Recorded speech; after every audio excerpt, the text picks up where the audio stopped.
And so here we have Meghan's natal chart. I know some of you use whole signs and some of you prefer quadrant systems, so I'm displaying both charts here. If we try to pick up on some of the key themes in Meghan's chart, we can see that Cancer ascendant, which can be very sensitive and pro-family. This means that the ruler of her chart will be the moon. And this is where it all starts becoming very much more complicated. You can see her moon in Libra on the IC of the chart and tightly interconnected with Saturn and Jupiter. This is a heavy cluster of planets that fall near one of the sensitive parts of our chart, like the ascendant, the IC, the midheaven, the descendant, all gain in strength because of that proximity. And so we can expect this cluster of planets to have a great impact on Meghan's life. Now they are in Libra, and Saturn is exalted in Libra. However, the moon and Saturn are not a happy coupling. The moon is our most vulnerable innermost self, and it does not work well with Saturn's cold, harsh limits and restrictions. These two planets, the moon and Saturn, are naturally found in the signs of Cancer and Capricorn, which are opposite each other, and they do not join together easily. Ordinarily, that Libra moon would incline us to feel our most safe and secure when we are in a relationship. We may not work well with signs of direct aggression, and we could prefer more gentle ways of interacting with each other. We like beauty and harmony around us, and we could possibly feel most dissatisfied if we don't have a lifestyle which allows for that. But if we have Saturn around the area of our moon, we likely feel that there was never enough nourishment as a child. That is our perception, regardless of what the reality may be. We simply cannot get enough love. We never feel safe from rejection. And so we can live life expecting that people will let us down. And indeed, this will often be a self-fulfilling prophecy. Because we didn't get topped up with enough love as we were growing up, we can be quite needy.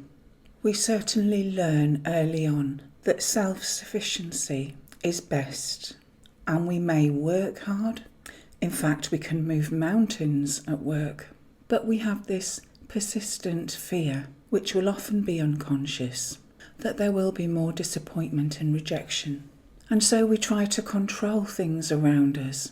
We try to control the environment, the people around us, the outcomes of any plans we make. Will having Jupiter nearby help ease some of this tension?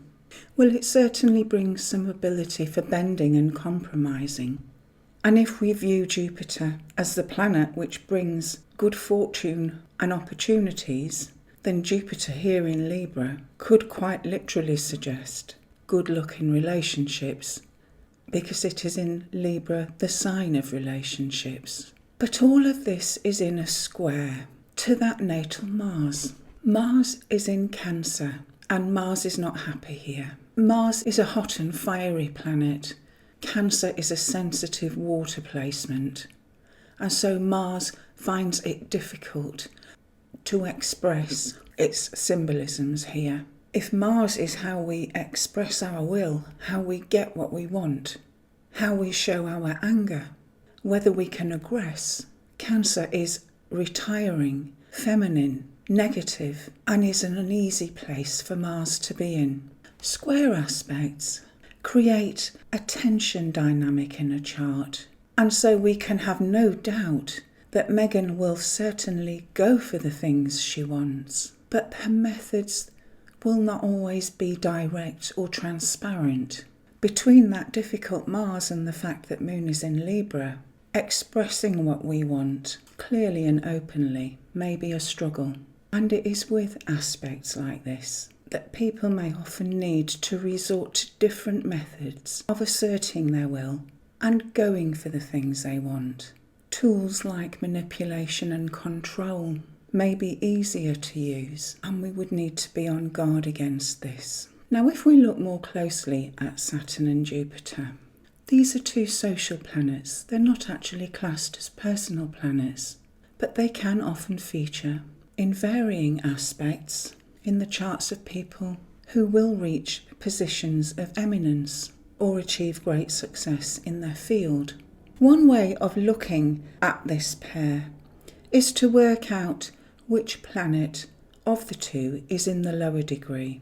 For example, Saturn here is around 5 degrees and Jupiter is around 6 degrees. Therefore, Saturn is in the lower degree, and this gives Saturn the upper hand. And so, although the individual may rush to achieve big Jupiterian dreams and ideals, Saturn, time and time again, will bring them up hard against harsh realities. It will make us aware of boundaries and pull us back time and time again to being more realistic about what we can achieve. If it were the other way round and Jupiter was in the lower degree, then Jupiter would have the upper hand and the Saturnian breaks would be less harsh. We would then be able to expand on the more positive symbolisms of Saturn and Jupiter together. Jupiter would bring good judgment and success to Saturnian ideals. Coming back to Meghan's case though, Mars is squaring this bundle, and Mars is in the moon's natural home, the sign of Cancer, so the tension becomes even greater. Using whole signs, that Mars is in the first house. With Mars in the first house, our own agenda is paramount. There is a strong self-interest and we have no hesitation in striking out for the things that we want. The square aspect means we will often run into conflict because other people simply do not have our goals, our aims and aspirations, and we fail to realise this. So we run into conflict time and time again. There is a tremendous amount of frustration, of anger, of not getting our own way. Nonetheless, this whole dynamic in the birth chart will mean that we are driven to achieve. What of Meghan's sun? We can see it there in the sign of Leo. Leo, who needs admiration, validation, attention, creative outlets, that ability to shine. Mercury is close by, and there's a very tight sextile between that Mercury and Saturn. So Meghan has intelligence. Her organisational skills are good. Now this is a heavy Leo emphasis because we also have the North Node nearby Mercury, amplifying all that leonine energy. It's also not too far away from the ascendant. So this need to shine is acute. And we can also think of Leo as being the showman, the entertainer, which ties in with Meghan's acting career. We would look to the 5th house for acting and dramatics, and we can see Uranus there, forming a very helpful trine to her ascendant. So we welcome change and variety. We may have a dash of eccentricity. There may be unorthodox creative outlets, but we need these as part of a varied and interesting lifestyle. And with all that Libra energy that we discussed earlier, we'd also want to have a look at Venus, which is natural ruler of Libra. How is she placed? Well, Venus is in the 3rd house, but she's in the sign of her fall. This is because Venus is about love and beauty, about self-indulgence even, and yet that Virgo backdrop can be cool, very analytical, highly discriminating, possibly to the extent of being nitpicky. And so Venus here cannot express herself easily. That Venus is also not strongly aspected. There's a sextile to her Mars, showing some potential for give and take and releasing some of the tension that Mars is experiencing elsewhere in the chart. Now we have picked up certain issues around control in that Libra stellium, but we should also note that Pluto is squaring the ascendant. Now people who have a natal Pluto squaring the ascendant often have an air or a quality about them. It's partly mysterious. There's a possibility of a certain tension in the air.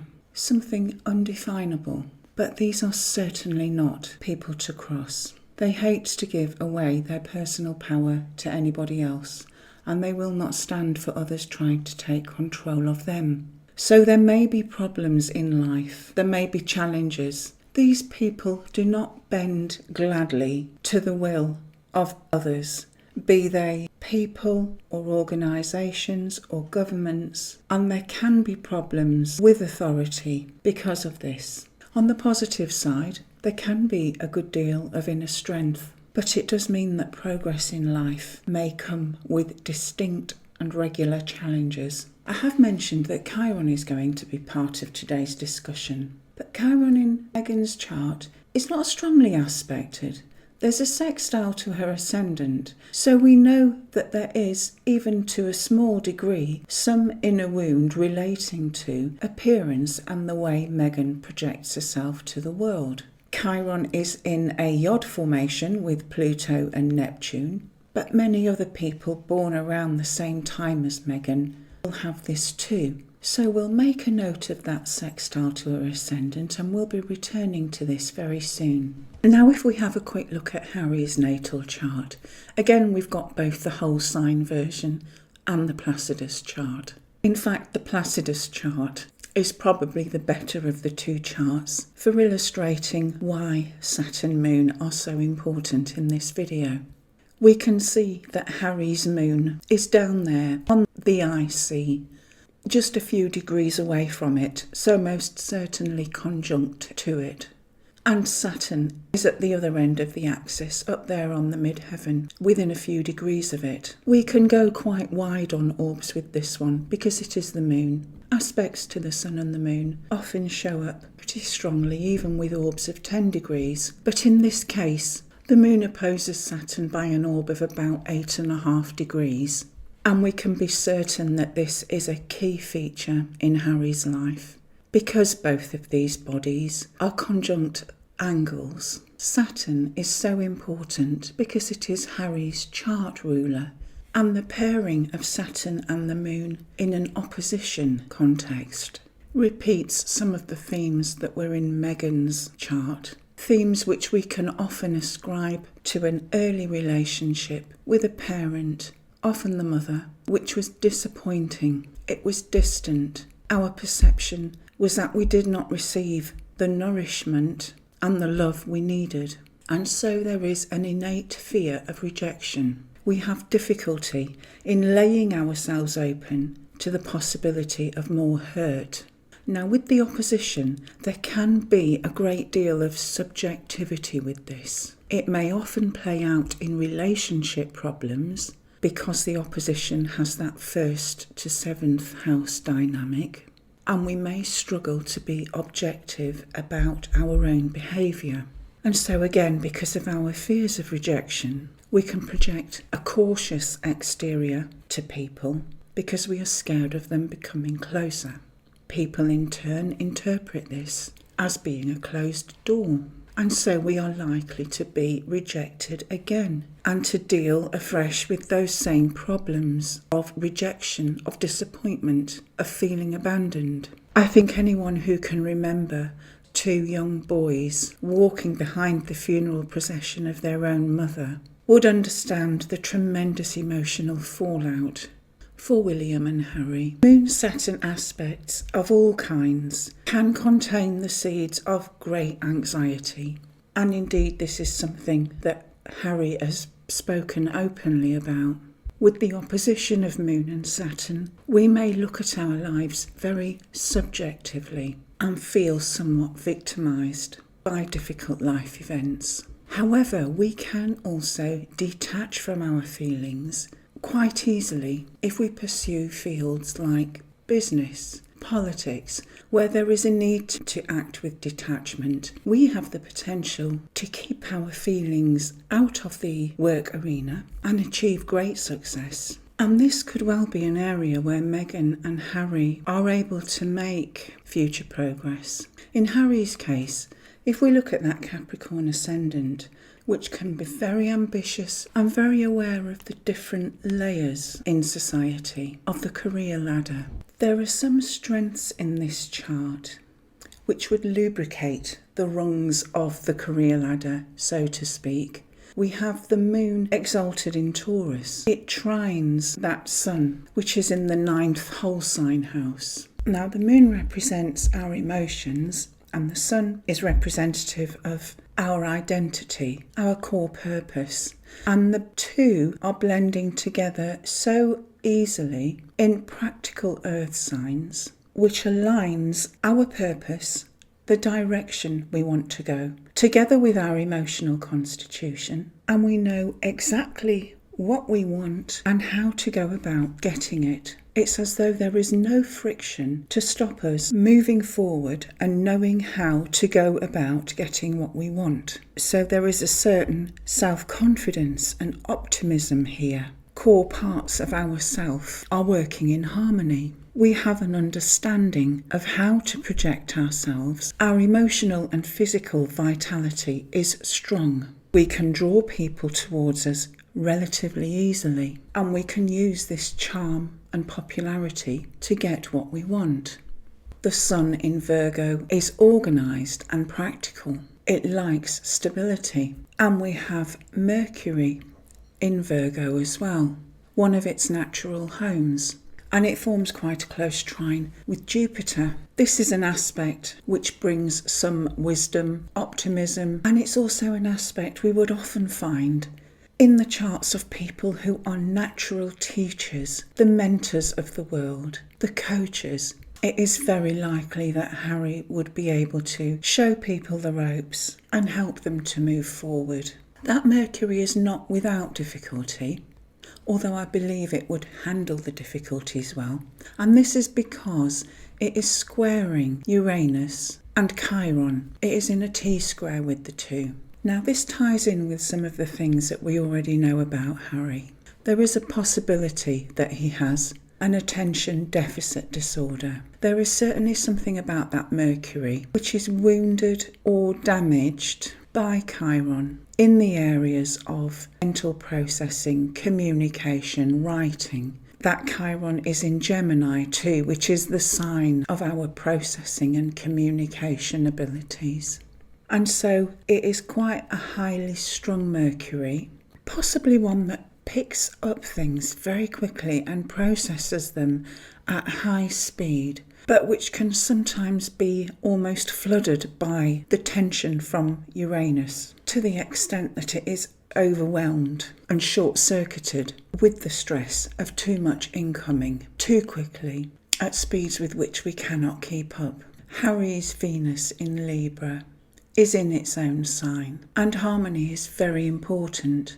Yet we can see, because of that square to the ascendant, that this is quite an insecure Venus. No matter what our appearance actually is, we may not feel happy or satisfied with it. So we could have inadequacies around the way we look. And we may also sometimes make concessions to people in order to keep the peace. Now, we do have a few things in the 12th whole sign house, and we can see that Uranus is conjunct that sporty Mars in Sagittarius, and that the Mars squares Harry's Sun. So there's a certain amount of recklessness, of expecting things to go our way and being frustrated when they don't. And Harry has spoken publicly as well about difficulties with anger management, because of course Uranus and Mars together are quite explosive. And if we have laid these functions of our psyche in the 12th house of the hidden, of the unconscious, then they are out of sight. We may not have incorporated them into our conscious awareness of ourselves, and they therefore become like a hidden enemy that is out of our control and flares up to bite us in the butt.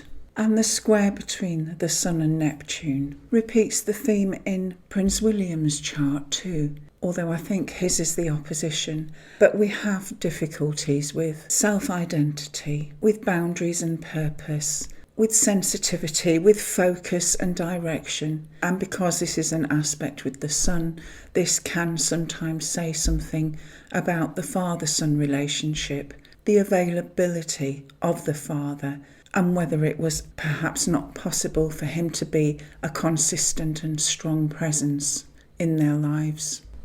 Now we're going to take a quick look at Meghan and Harry's progressions. We're just going to pick up on the key themes in their progressions, or else this video will just simply become too long. For those of you who don't understand progressions, I'll just explain that this is a very efficient tool astrologers use to predict both external changes in a person's world and also their own internal emotional environment. In a nutshell, we move the ascendant and the planets in a chart forward by one actual day in our ephemeris for every 1 year of life that the person has lived.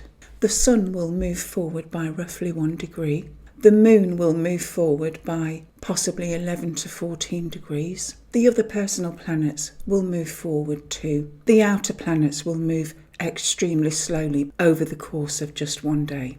Now I've drawn this chart up in whole signs, and I want to draw your attention to the bottom left of the chart where all the planets' positions are laid out as they were when Meghan was first born. We can see that the only planet that was in retrograde motion when she was born was Neptune. However, as Meghan became older, a couple of the slow-moving planets in her natal chart actually changed position. This doesn't often happen in our lives, and when it does, it's extremely important. We'll look first at her Chiron, which was in forward motion when she was born. We can see from the progressed positions that Chiron is now retrograde.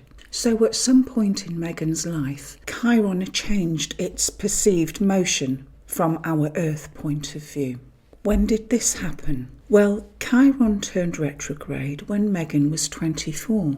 I wondered what could have happened at this age, and my first search immediately brought up an explanation that claims to be Meghan's own words. At the age of 24, she was still trying hard to break into bigger acting positions and was undertaking auditions. It was during these auditions that a casting director had told her to stop trying so hard with makeup and just to be her natural self. He made it clear to Meghan that she was enough in and of herself and that he wanted less makeup and more Meghan. And Meghan claims that this was a big release for her, a landmark, a change in how she projected herself to the world. If we are to view Chiron as being our inner unhealable wounds, where we feel damaged, hurt, less than, then those directors' words released Meghan from some inner wounding when she was then able to heal, to understand that she was enough in herself. We must remember that, of course, Chiron in her natal chart is in a sextile to her ascendant. Even with that less conflictual sextile aspect, there would still be some wounding or insecurity around our appearance. And those words helped Meghan to release this, to move forward. Another planet which changed direction was Neptune. Amongst other things, Neptune is about creating an illusion, a certain appearance or facade that may or may not be rooted in reality. So what remarkable synchronicity we have when we discover that Neptune turned direct in late July 2011. This coincides with the time when Meghan was 29 years old and the very exact month when she joined the cast of Suits, which was a major breakthrough in her acting career. And acting is, of course, our ability to project an illusion. It is not our real self. If we pull ourselves forward to the present day, we can see that Meghan's progressed sun is very slowly pulling away from a square to her natal Neptune. It is now almost a degree away from that Neptune. And I think we can pick up from this aspect that there will have been a lot of confusion, of uncertainty for Meghan in the last couple of years. If the sun represents our core purpose, our sense of self, it will have come under some pressure during this quite lengthy progression, because Neptune disorientates, it obfuscates, makes things less clear. And one does get the feeling with Harry and Meghan that there has been a certain drop in popularity, that the things that they have worked towards over the last few years have not panned out necessarily as hoped. And so this may have thrown Meghan and left her with some confusion in terms of where she is heading to.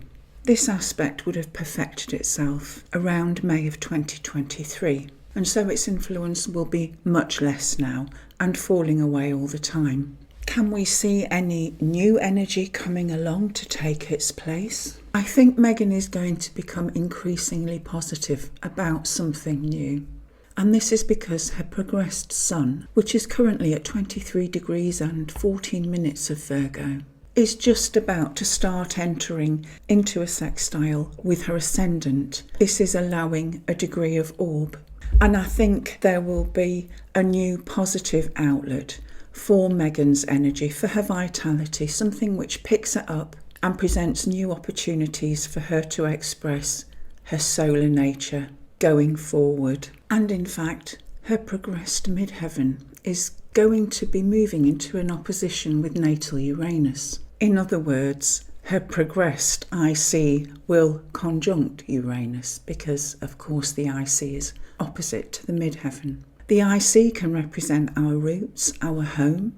Uranus brings change. It can be disruption. Sometimes we can experience this as exciting, but more often than not, it's a little bit too much change at once, and so it can be jarring or too abrupt, at least in the short term. But there is no denying that we have change coming. This aspect becomes at its most intense, i.e. exact, in early February of 2025. And so we need to keep our eyes on anything which is connected to the IC, including physical home, children, our roots, and sometimes, to a lesser extent, the father. There are further signs that 2025 will be key for Meghan, and one of these is that her progressed ascendant, which is currently at 29 degrees of Leo, will change sign next year, and so Meghan's expression will begin shifting and moving away from those more leonine symbolisms into the self-contained, cool analytical attributes that we associate with Virgo. Health may become more prominent. An eye for detail and discernment will gradually become more important in Meghan's life. A quick look at Meghan's progressed moon month on month over the next year, which indicates where she is emotionally right now. It's moving through the sign of Aries, which is her 10th whole sign house. So we have a very dynamic, enthusiastic, emotional application to 10th house goals, which are our career. And indeed, there are quite a few ventures that Meghan has been involved in during this period. As we speak, that progressed moon is opposing her natal Pluto. And so this is quite a difficult aspect, where it feels a little bit like the emotional rug is being pulled from under our feet.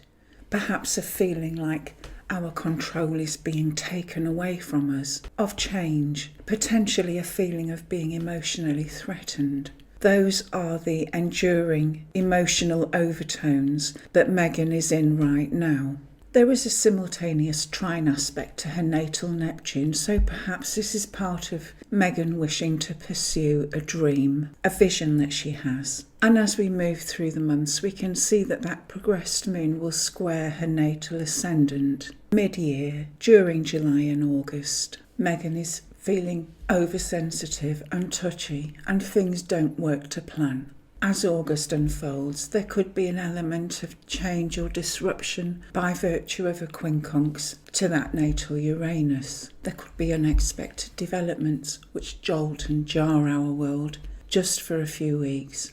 And as we move through December, the progressed moon will change sign from dynamic, fiery Aries into the more settled, security-orientated sign of Taurus. It will stay in the sign of Taurus for some 2.5 years now, and so our attentions will turn more to stability, to our finances and resources.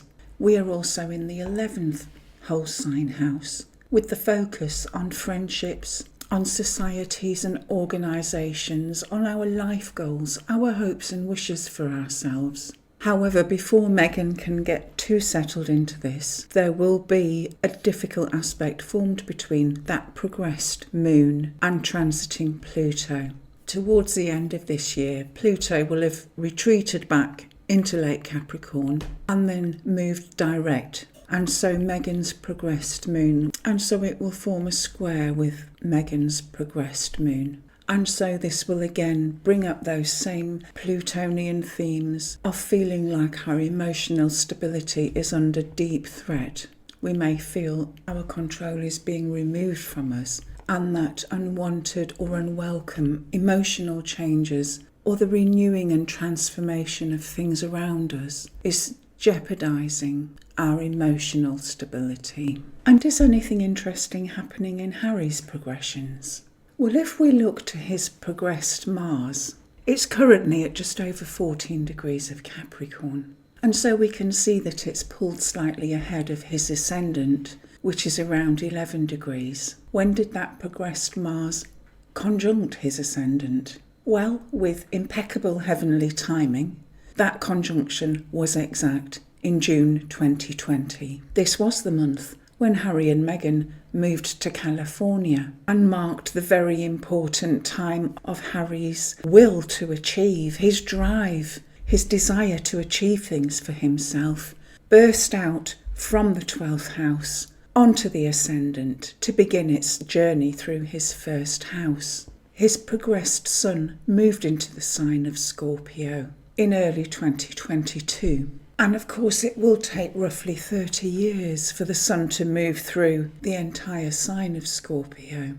But we can see that his sun would have conjuncted that natal Pluto, which is the modern day ruler of the Scorpio sign. And so we have this lengthy journey ahead when one of the general emotional overtones in the background will be that of transformation, of potential crises. It will be deep and bring around change, beginnings and endings. Issues of power and control and big money, all are possible within this spectrum of Scorpio. We can also see that Harry's progressed moon is in the sign of Scorpio, and it's currently about 10 degrees ahead of his sun. So we know that Harry is in the progressed new moon phase. Like his father, King Charles, his last few years have been concerned with the endings of a cycle, the part of our lives where we often lose things that we took for granted. People, places, homes, what we do for a living, our state of health, all of these things may change as the soul reorientates us, ready for a major new life cycle. And so, of course, Harry's stepping down from royal duties, leaving the United Kingdom. All of those major life changes would have been taking place as an old cycle closed down. At this point in Harry's life, he may not be certain of the direction he is heading in. This can be a disorientating time because we don't necessarily feel certain of which things to pick up and move forward with. This is something that only becomes clearer in time as the moon moves further away from the sun. We do have a couple of new progressions becoming exact in the year of 2025, which does look like it will be a very active year for Harry and Meghan. His progressed Mercury is moving forward, also in the sign of Scorpio. It is approaching his natal Saturn and will make an exact conjunction to it in late March of 2025. But even in the months prior to this, it is likely that Harry will experience feelings of increased seriousness. The mood may even be sombre. Attention to detail, focusing in on a single goal. The application of our mental powers in a very self-disciplined, almost single-minded way. There may be some excess caution and pessimism too, and sometimes Mercury can literally bring us news. Another progression becoming exact at this time is when his progressed ascendant is going to square his natal Mars. And at times like this, we really do need to be on our guard against impulsivity, against aggression, against quick, rash, ill-considered actions. We need to guard against being impetuous in all our actions. And we also need to be on guard against accidents. This aspect becomes exact in March 2025 too. We can also see from Harry's progressed moon that he is, as we speak, undergoing his progressed moon conjuncting his natal Saturn. This aspect becomes exact in early May, but it has a build-up as it approaches exactitude, and so we know that this is probably quite a difficult time for Harry in that it will be likely very hard working, very little time to spare. Our vitality may be low and we may be experiencing disappointments or setbacks in some way. This can often be a few weeks when we pick up little colds and viruses because our resources feel quite strained. Harry has quite a lot of things moving through Scorpio at the moment, and his progressed moon is no exception. It will also then move on to conjunct his natal midheaven around August time. And so midheaven, career, our worldly role, our status as the world perceives it, will become more important then. Matters to do with our career will be under the spotlight. And it will be interesting to see what this month brings because, of course, the midheaven is one of the very sensitive points in our chart, one of our 4 angles. Again, the Scorpio backdrop for his progressed moon marks roughly a 2.5-year period in his life that can have some pretty heavy emotional developments in it. Scorpio is, of course, the sign of transformation, of death, of crises, of forced change, of power and control. And so we can feel a little emotionally drained by the time the moon finally leaves Scorpio. Although in Harry's case this will not happen until later in 2025. His progressed moon will make a gentle sextile with his natal sun, which will be felt towards the end of this year and become exact in January of 2025. The easier aspects between the progressed moon and the sun mark times when we feel more at ease and we can feel in tune with ourselves. We're more optimistic. What transits will this couple be experiencing during 2024? Well, we know that an important transit has already started for Meghan. Transiting Saturn, moving through Pisces, recently started opposing her natal Venus. This is a transit that can be critical for relationships. We have to take stock of relationships around us, particularly our close personal relationships. More than ever, they require our realistic appraisal of how well they are serving us. We may need to make adjustments which we could find difficult because this is not an easy transit. And we must come to terms with the harsh practicalities of where our relationships are at. For some people, this is even the end of a relationship. Transits by opposition can often mark a time when we make a decision, and whichever way we look at it, this is often a painful transit. I notice that Meghan will also be experiencing some difficulty from transiting Chiron this year. Similarly to the Princess Catherine, she will be experiencing some square aspects from Chiron. Princess Catherine's moon is in Cancer, as is her north node. In fact, her node is just a couple of degrees away from Meghan's ascendant. Meghan will be experiencing transiting Chiron, squaring her ascendant and opposing her natal Pluto. The connection with that natal Pluto by opposition will become exact later this May, and by July Chiron will have continued in forward motion and involved her ascendant too, with less than a degree of orb, although not quite exact. And so Chiron will be raking up trauma from the past as represented by that fourth whole sign house, Pluto. It will be reinvigorating any issues that Meghan may have to do with her appearance and her control of the people and her environment around her, which is something that she likely does as a result of historic emotional damage and trauma. And because Chiron will retrograde and revisit these positions even into 2025, this will raise a lot of hard work for Meghan in terms of examining her emotional baggage, of revisiting old wounds, of feeling insecure.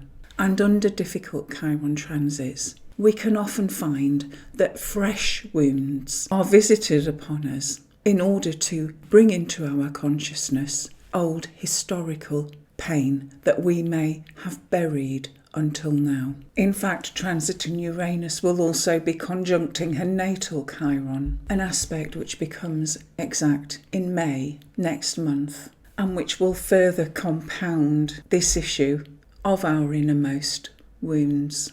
Because of their age, both Meghan and Harry are going to undergo some of what we call the generational transits.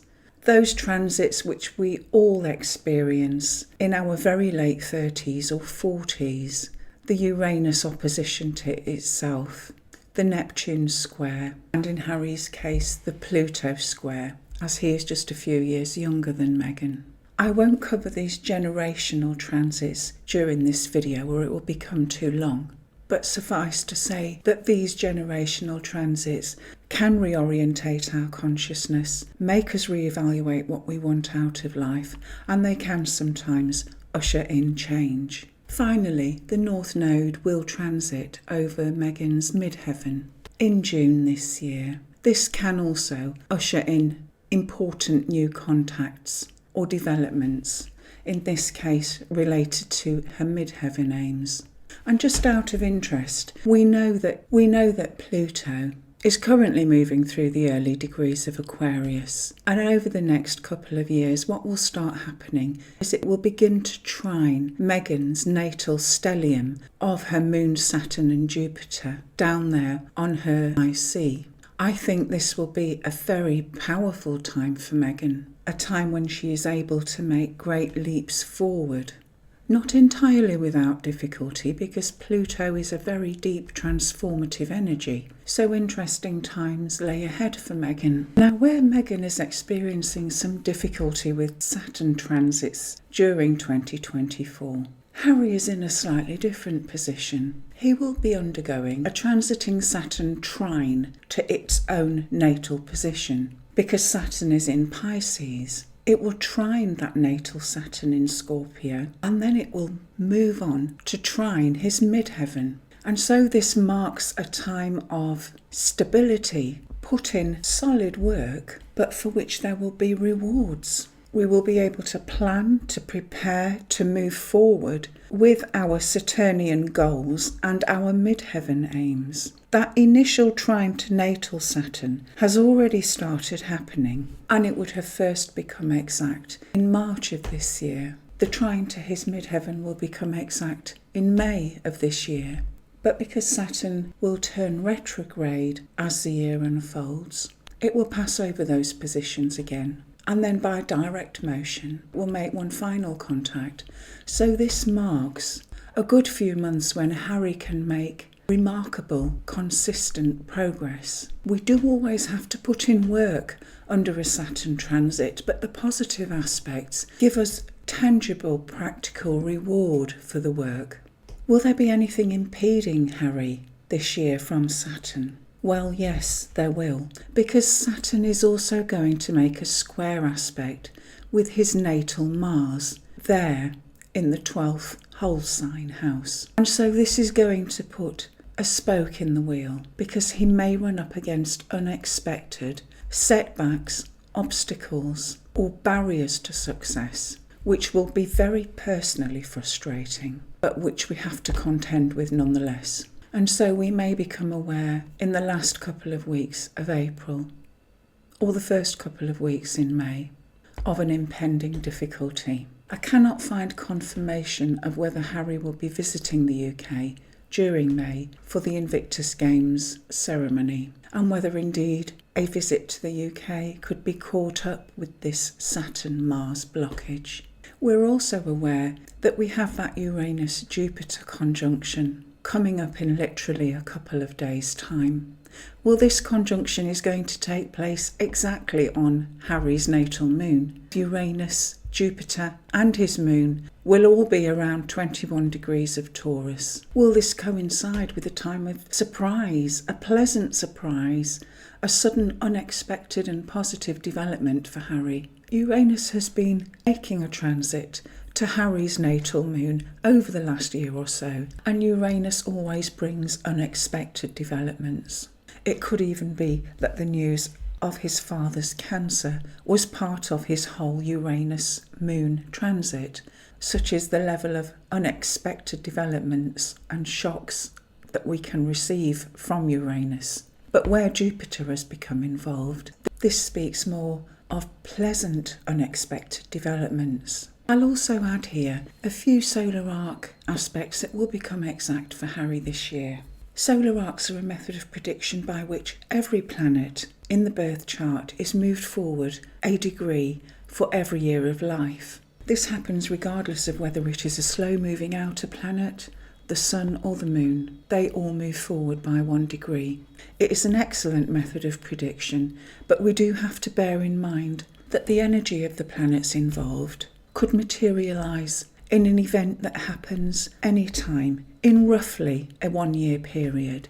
It is more likely to happen the closer that the aspect becomes to being exact.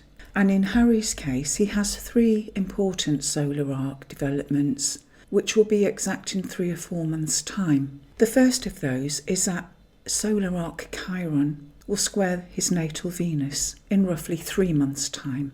And so issues to do with relationships or money as represented by Venus are going to become pivotal, and some kind of wounding or healing will be triggered as a result of the solar arc.